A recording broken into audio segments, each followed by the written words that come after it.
Ito pong aking salaysay ay marami pong mga tao na nababanggit at ako po ay humingi ng tawad sa mga tao na to, pero kailangan ko pong sabihin yung katotohanan.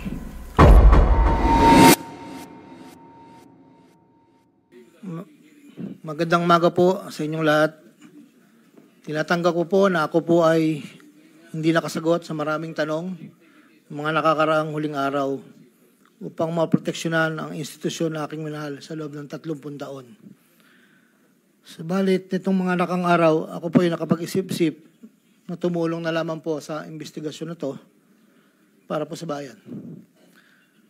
Narito po ako sa harapan nyo ngayon upang tumulong ng buong puso, abot ng aking makakaya, upang makapagbigay linaw sa katanungan sa investigasyong ito. Naintindihan ko po na hindi lang mainit ang isyong aking kinakaharap sa kasalukuyan. Mararamin po ang galit sa aming mga kasama sa DPWH dahil sa mga nabanggit na mga sinasabing katiwala sa aming ahensya. Hindi ko na po titingnan to. Ito po ay galing sa puso ko. Nangangamba po kasi ako sa seguridad ng pamilya ko. Ito pong aking salaysay ay marami pong mga tao na mababanggit at ako po ay humingi ng tawad sa mga tao na to, pero kailangan ko pong sabihin yung katotohanan. Nihiling ko lang po sa ating buting chairman, sa ating Secretary Justice po, na maproteksyonan po yung pamilya ko. Medyo napakabigat po ng mga babanggitin ko rito. At ito po ay malalaman po natin ngayong umaga. At ako po ay in good faith sa lahat po ng mga senador nandito, sa ating sekretary at sa mga nandito po lahat. Simulan ko na po ang aking inandang salaysay, Your Honor.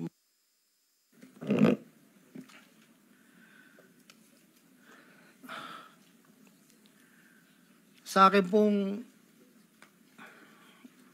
pong boss, na nabanggit po nung nakarang hearing ng aming kasama, Undersecretary Roberto Bernardo po. Una ko pong nakilala si Yusek Bernardo taong 1997. Kami po ay magkasama sa Los Baños po. Hanggang dumating po ang panahon na ako po ay na-appoint na district engineer sa Bulacan. Sa taong 2022, nagsimula pong magbaba ng pondo sa akin si Yusek Bernardo. Nandito po ang detalye kung ilan po at magkano. Ito po, ang unang taon po, 2022 ay 350 million po. Ang kasunduan po ay 25% po para sa proponent. At ako po, o yung driver ko po minsan ang nagdi-deliver po sa kanya. Noong 2023 po, meron na rin po mga bumaba. Dito po, naka-specify po lahat kung ang titulo, ang title po ng project, amount, at kabuang ibinaba po ang aking boss. Ang iba pong sistema, sa simula po ay nagpapabigay po ng taon na lang pong 10%. Pag po lumabas na po sa pag-NEP po. Tapos po, ang kabuuan po ay paglabas po ng GAA. Pag po sa GAA, may lumabas na wala po sa NEP, ibig sabihin po nun, maaari pong, hindi ko lang po alam procedure, maaari pong sa BICAM po yun pumasok.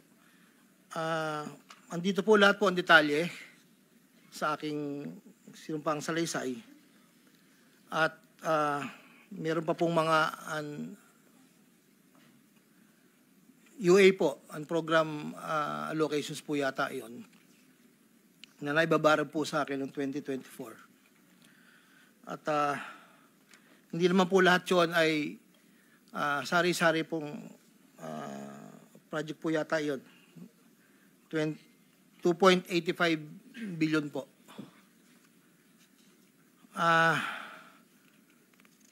Yung pong sa 2024 na UA, bukod po yung meron pong BICAM and NEP. Nandito po lahat po ang detalye. Ito lang po kasi yung record na nakuha ko po sa sariling file ko po. At yun po ay meron pong portion doon na merong 30%, meron pong 25%. Depende po sa proyekto. Ang huli po ay itong 2025. Mayroong halagang 2.55 billion po. 1.65 sa NEP at 900 million sa GAA. At ganoon din po ang sinabi niya sa akin sa proponent po. Doon po sa sinasabi na meron daw pong ang ating Senator Jinggoy Estrada na di umano'y meron pong sa listahan na pinakita po noong nakarang hearing. Yun po, ako po ang nagpasa ng listing po kay Yusek Bernardo. At ang sabi niya po ay meron ka pa bang kailangan na worth 355, ilan daw po yung natitira. So ako po ay nagpasa ng listahan sa kanya. Ang pagkakabanggit lang po sa akin ay meron pang extra si SJE. So nung lumabas po iyon, sa kanya ko rin po binigay, pero wala po akong direct na komunikasyon kay Senator Estrada at wala rin po akong, hindi po ako ang nagdadala, wala po kaming, hindi ko po nakakaharap Senator Jinggoy po. Si Yusek Bernardo lang po ang kausap ko. Doon naman po sa nasabi nung nakarang hearing po about the 600 million kay Senator Joel po. Ang totoo po noon, yun po ay multipurpose building. Ang request niya po talaga. Dahil hindi naman po na ma-accommodate nung nire-report ko po sa kay Yusek na hindi po ma-accommodate yung request. Nagkaroon po ng idea, kaming dalawa po ni Yusek Bernardo na tapatan na lang kung sa kwentahan lang po na ang proponent ganito, parang daw po mapagbigyan. So, nagpasa po ako ng listahan without the knowledge of Senator Joel. So, lumabas po yung pondo, I think, UA po. So, hindi po alam ni Sen na yun po ang pinalit namin sa multipurpose building. Wala pong alam si Senator Joel. So, yung binanggit po na mayroon pong 25%, ako po ang at si Yusek Bernardo ang nag-usap na gano'n na lang ang gawin para daw po matapatan man lang yung 1.5 B na request po. Inayos ko po lahat yun at dinala ko po sa tauhan lang po ni Senator Joel somewhere in Bukawi po. Ang sabi ko po sa kanya, baka pwede, pakibigay mo lang to kay boss. Tulong ko to, kung ano man ang future na plano niya, yun po ay tulong ko. Pero hindi niya po alam na doon ko po kinuha sa flood control po. Ang pangapat po, taong 2021,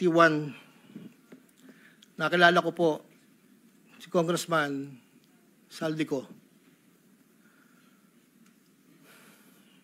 Sa pamamagitan din po ng numero po, binigay lang po sa akin ni Yusek Bernardo. Hindi ko lang po nilagay. Kasi po hindi naman po kasama siya nung kami nagkita sa Shangri-La, BGC. That was 2021 po. Ang unang usapan po namin ay susubukan pong makapagbaba ng pondo kung pwede po sa distrito ko. Taong 2022 po, unang bumaba po ay nagkakahalaga ng, tanda ko po, nandito po sa record, ay 519 po ang pagkakatanda ko po.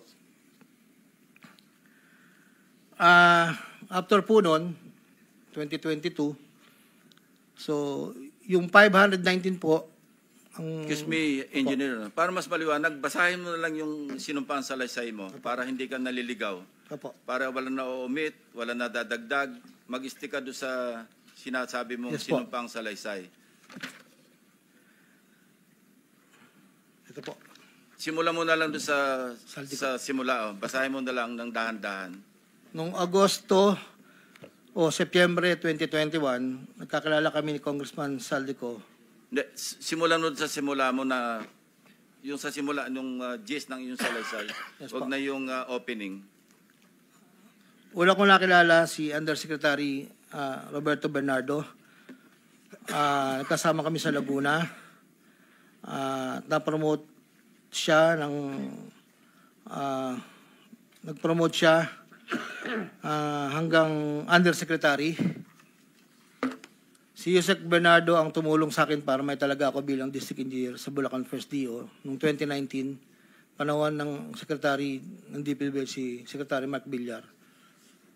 Nung panahon na yun, ang tanda ko po, Undersecretary for Operations sa Visayas, si Yusek Bernardo. Taong 2022, na magsimulang magbaba ng pondo sa aking DO, si Yusek Bernardo, ang kasunduan ay 25% para sa proponent. Ang proyekto ayon kay Yusek Bernardo, ang kabuuan ng mga proyektong naibaba ni Yusek Bernardo sa aking DO ay nagkakahalaga ng 350 million na sumusunod. Nandito po. Noong 2023, ang kabuuan ng mga proyekto na ibaba ni Yusek Bernardo sa aking DO ay halagang 710 million. Mula sa halagang ito, 450 million ang pumasok sa NEP, 260 naman po ang sa GAA.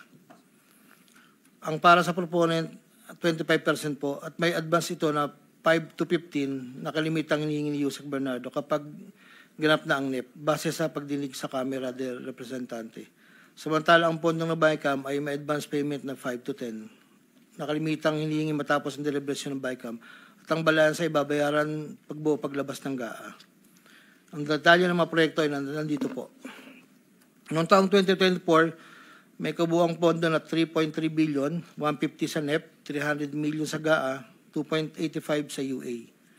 Nung naipababa ni Yusek Bernardo sa aking DO, muling nagpatuloy ang 25% na bayad sa proponent ng mga proyekting to na binibigay ko kay Yusek Bernardo. Tulad ng 2023, ang usapan ay mayroon ding advance payment, depende na lamang kung ito NEP o GAA. Kaya limitang inutusan ko ang aking driver na dalhin ang proponent kay Yusek Bernardo, minsan po sa parking ng Diamond Hotel. Ang detalye ng NEP 2024 ay may andito po nakasulat po. Ayon kay Yusek Bernardo, ang GAA insertions ng 2024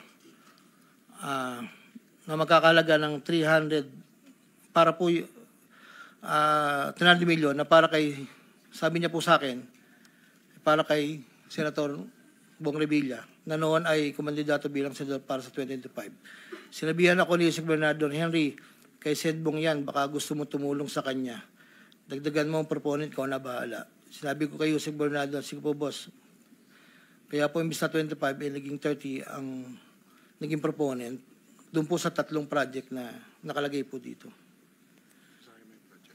Ang project po ay construction of flood control structure along Angat River, Sipat Section Plaridel, construction of flood control structure along Angat River, Lumang Bayan, construction of flood control structure along Giginto River, Malis Section, Giginto. Ang total po ay 300 million po. Yun po ay ayon kay Yusek Bernardo. Never ko pong nakakausap si Senator Bong Revilla. Never po.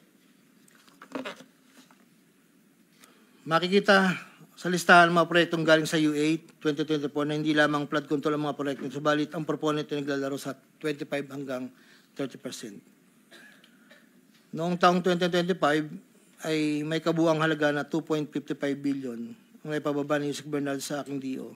Tulad ng mga nakaraang taon, ang proponent ay natiling 25% sa kabuuang halaga ng pondo na ibaba ni Yusek Bernardo sa aking DO. Ang detalye ng proyekto ay nandito po. Marami po ito.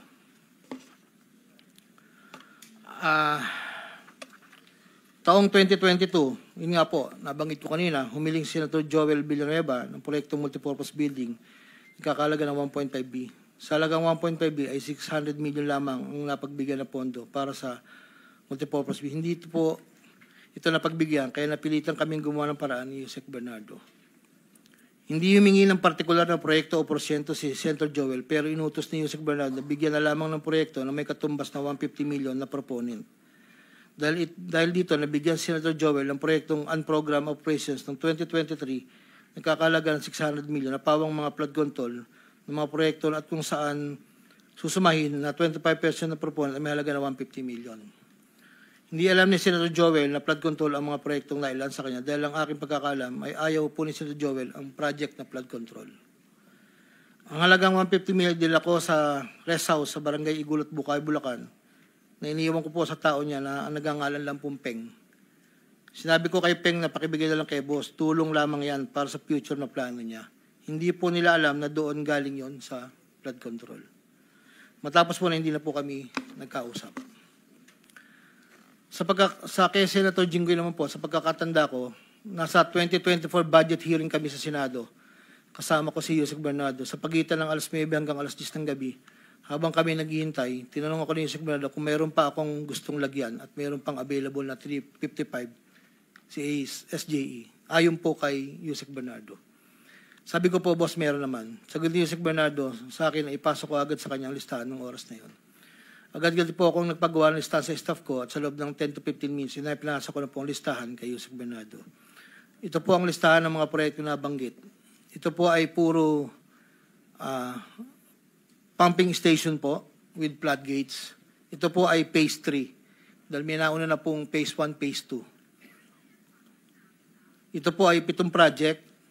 Meron pong 360 million, isang 45, isang 50, dalawang 40 million na may kabuang 355. Ang proponent po nito ay 25% at binigay ko Yusek Bernardo kasama ang may iba pang proponent ng mga pondong binaba niya sa akin para sa taong 2025. Wala po akong direktang transaksyon o direktang pakipag-ugnayan kay Senator Jinggoy. Pang-apat, Congressman Elsaldi ko. Noong September 2021, nagkakilala kami ni Congressman Saldico sa isang pagtitipon meeting sa Shangri-La, Bonifacio.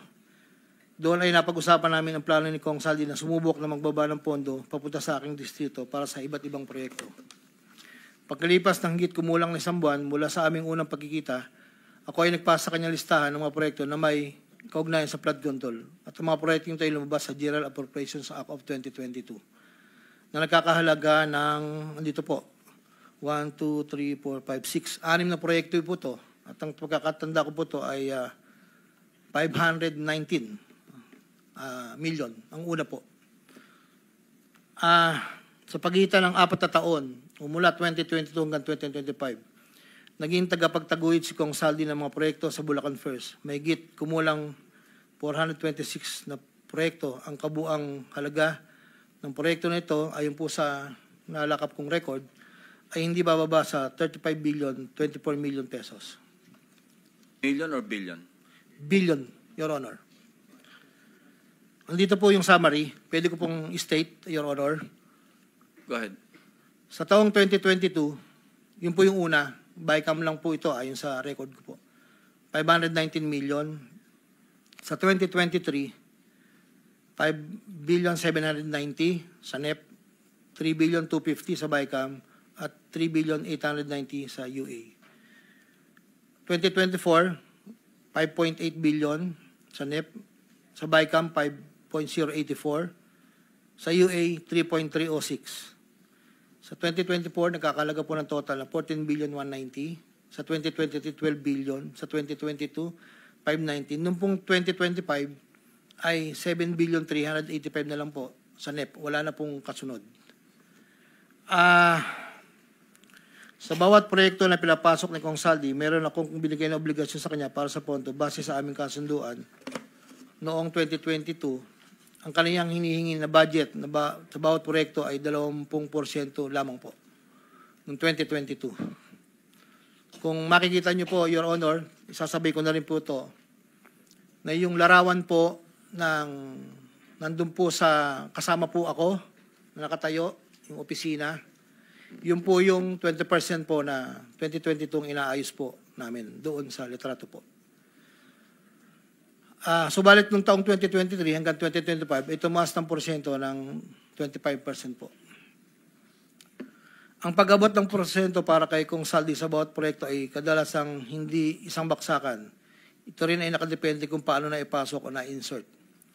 Kapag ang proyekto ay napasok sa NEP, ang unang 10% ay agarang binibigay ko kay Kong Saldi. Habang ang balanse na 15% ay paglabas na po ng GAA within 1 to 2 months. Iniipon ko muna po yan bago po ipadala sa kanya.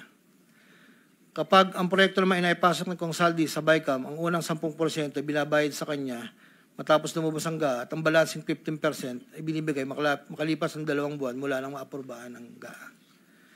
Pero kapag proyekto ay naipasok gamit ang UA, ang 25% ay agarang iniipon ko pat ibinibigay kay Kong Saldi. Ang pambayad para kay Kong Saldi ay nanggaling sa mga advances mula sa kontratista, pero hindi na alam ng mga kontratista kung para kanino ang advance na yon. Ang pera na nakalaan para kay Kong Saldi ay dinadala sa akin. Ako naman po ang nagdadala o naghahatid na hinihingi porsyento ng Kong Saldi sa iba't ibang tao niya. Hindi ko po siya na-meet during pagdadala. Ang tao niya po ay may alias lang Paul at Mark. Dahil sila po yung nag-message po sa akin through Viber, disappearing message po iyon, na doon ko po dadalhin. May isa o 2 beses na dinala ko sa parking lot ng Shangri-La Hotel, Bonifacio Global City, ang porsyento ni Kong Saldi. Paminsan-minsan man, inahatid ko ito sa kanyang bahay sa Ladybug Street, Valle Verde 6, Pasig City. Mula Ortigas po, kakaliwa ka, stoplight, may gate ka kanan, kakaliwa ka kanan, makikita na po yung bahay. Minsan po, inuutos ko lang po, minsan po ako po ang nagbababa. May tao lang pong tatanggap, tapos po, iiwanan ko na po. Dinagdag ko na dahil lumulobo ang pondo ng Bulacan, napag-usapan namin kong Saldi na kung meron akong pwedeng mapagbabaan sa iba't ibang district engineering office. Nang dahil dito, noong 2020 hanggang 2025, nagbaba si Kong Saldi sa sumusunod. Bulacan 2nd, 573 million. Tarlac 1st, 2023, 1.350. Sa 2024, sa UA, 1.650. Tarlac 2nd, 925. Tapos 2024, 1.025 billion. Pampanga, sa 2023, 1.125 billion. 2024, 75 million lang po. Wala pong alam yung mga tao doon na DE. Ako lang po ang kausap nila. Hindi po alam nila yun ay kay Kong Saldi. Dahil ako lang po, hindi ko po pwedeng sabihin kung saan nanggagaling. Ito po, ang mga iba naman pong nagbababa ay nakilala ko ang kumpanyang Perdstar. Ngunit kahit pamilyar ako sa Perdstar, hindi ko kilala ang may-ari nito. Naging tauhan ng Perdstar ang kilala ko na MK. Na-meet ko po siya sa district. Meron po siyang project na isang tulay na inabutan ko before. Sa pagkakalam ko, si MK ay anak ng may-ari ng Perdstar. Nagkaroon ng pagkakataon ng 2020 na lumapit sa akin si MK na Perdstar na nakiusap na humingi ng listahan para sa flood control. Ayon kay plano raw nilang lakarin ng pondo para sa mga flood control projects. Ako'y nagbigay sa kanyang listahan at nalumabas naman po ito sa GAA at UA. Kinaklaro ko na wala akong alam o personal knowledge kung paano nakuha ng Perdstar ang pondo at kung sino ang kausap nila para masiguro ang pagkuha ng pondo. Hindi po ako knowledgeable doon. Basta nagbibigay lang po ako ng listahan. Ang proyektong iginawa ng Perdstar ay pinunduan mula sa National Expenditure Program at papondong itinakda ng bicameral conference. Ayon po sa record. Ito pa po, meron pong 2022, si Commissioner Mario Lipana po ay nanghingi rin po sa akin ng listahan. Taong 2023, nakapagbaba po siya sa UA ng 500 million. 2024, 400 million. 2025, 500 million.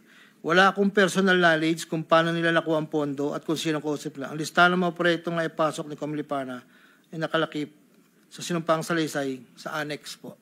Andito po lahat yung detalye. Nung nabanggit po nung nakaraang hearing, former Congressman Mitch Kaayon,